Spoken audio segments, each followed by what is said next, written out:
I'm gonna turn the volume off. So I'm playing this game called Dream Cycle. This is you're gonna watch the commentary here, developer commentary. So this game it can be played in both first person or third person. It is by I think the company is called Cathuria Games, and it's basically Toby Gard, who is the co-creator of Tomb Raider, right? So it's a Lovecraft world, like straight up. It is Lovecraft's. Is this cat in here? Yeah, what's that? Yeah, maybe I think it might be. It is Lovecraft's world.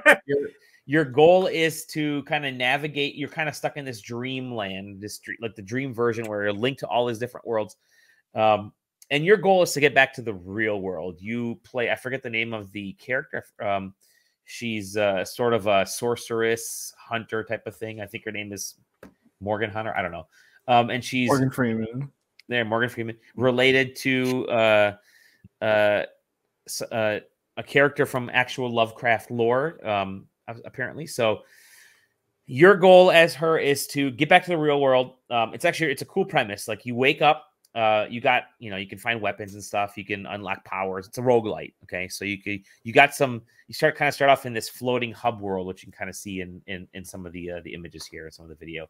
And your goal is to use your powers to make your way around the world and go into these different biomes and start to essentially wake people up. You kind of come across these people, come across goals and missions. You got to wake people up, kind of rescue their souls. I'm putting it kind of basic. I don't want to ruin it too much for folks because there's actually story behind it. But it's a cool premise. It's got a little bit of I don't want to say Souls-like, but there's definitely that roguelite aspect to it. This game looks like old, but in like the neat way. Does that make sense? Yes, and like a lot of it feels like a game I would have played at least 10 years ago. Yeah, and it definitely has that PC like yeah, exactly. The PC game from 2008 to 2012. You can't convince me that this is not a Might and Magic game. So here, let me change the viewpoint. There we go. So yes, this game is exactly what you guys are talking about. It feels like a game from back then because what cool ass idea. I would have been so suckered in back then. But then you play it. The game, I'm going to restart it here. Game doesn't play very well. Controls aren't great. The opening area, I fell off every ledge because... It looks like a game where you just fall everywhere. It looks like a game where you just fall, and it's... the very first thing that happened to me after already installing like 2 updates. The game's been in early access for like a year. Already after installing, like I think at least 1 update, probably 2 updates over the last couple weeks since I got the code, is that I fall off the first ledge somewhere around here, and I just kept falling, and I kept falling, and I just kept fucking falling, and I wouldn't stop. And I thought, oh crap. The very first thing I did in this game is I got soft locked, so I had to shut the game down, exit out of it on the Steam Deck, and then start back up. I will say this is not a good Steam Deck game. It is very clunky, very clunky on the Steam Deck. It's not optimized for Steam Deck. It's definitely optimized for PCs. I played on the laptop, mildly better, unfortunately.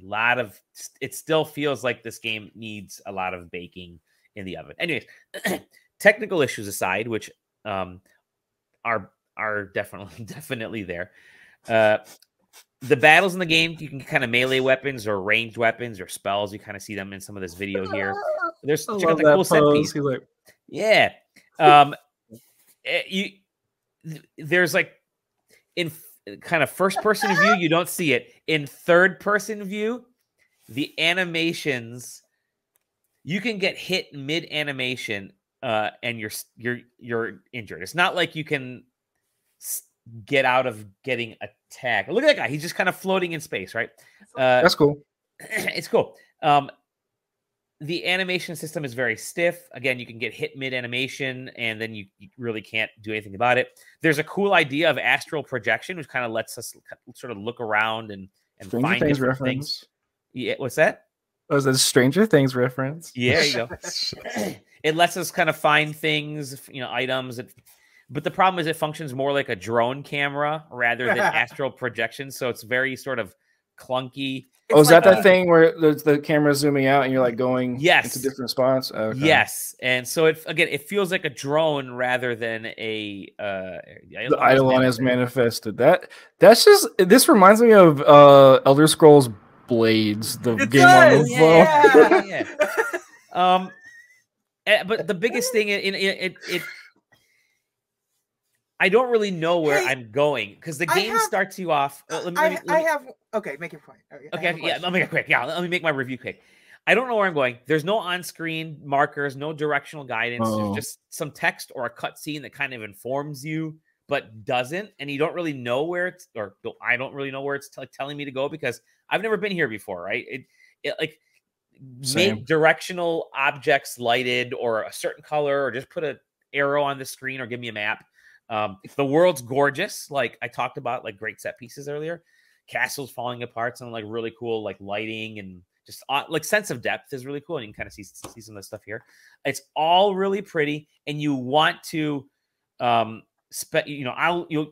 want to spend time looking at everything because it's I will, and you all will, because it's pretty empty too. Like it makes Arceus look like it's it makes Arceus look like Pokemon Arceus like it has a minefield of enemies. That's how empty I this have game a question about this. Go ahead. This trailer has a really giving you a bad sense of what's the enemy like placement like, because it seems like feels it's like so random. It's like one at a time, and they're on random ledges, and it seems like there's never any like real. You have to stab them in the red part, or like what's the deal? one of your special powers, you can launch yourself right at their weak points, which is kind of cool. And there's like it reminds me a little bit of like Dishonored too, which is kind of neat because it has that, you got some special powers there. It seems like it has like this would have come out after like Thief was popular, and so somebody put this out.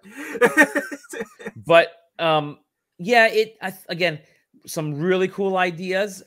I think you said it best when you said this would have been a great game from like 2010 to 2012, because it really does feel like it, and it feels like a lot of stuff is sort of maybe it feels like it's $20. No, it feels like it's definitely out of time. But I am a little disappointed in it. I gotta say, I'm not really enjoying my time with it. Cool premise, but it just feels like it doesn't have anything kind of pulling it all together. And again, like I said, the lack of enemies, there's no Eidolons manifesting. I didn't notice any Eidolons manifesting. And just weird things just kind of flying around. So there we go. Dream Cycle, check it out. I mean, if you want to try something, try it. I guess it's again kind of a coolish idea, but I don't think there's anything. Look, Eidolon is defeated now. So yes, but I don't think there's anything that is ever going to pull me back into this, unfortunately. So, yeah. Bummer.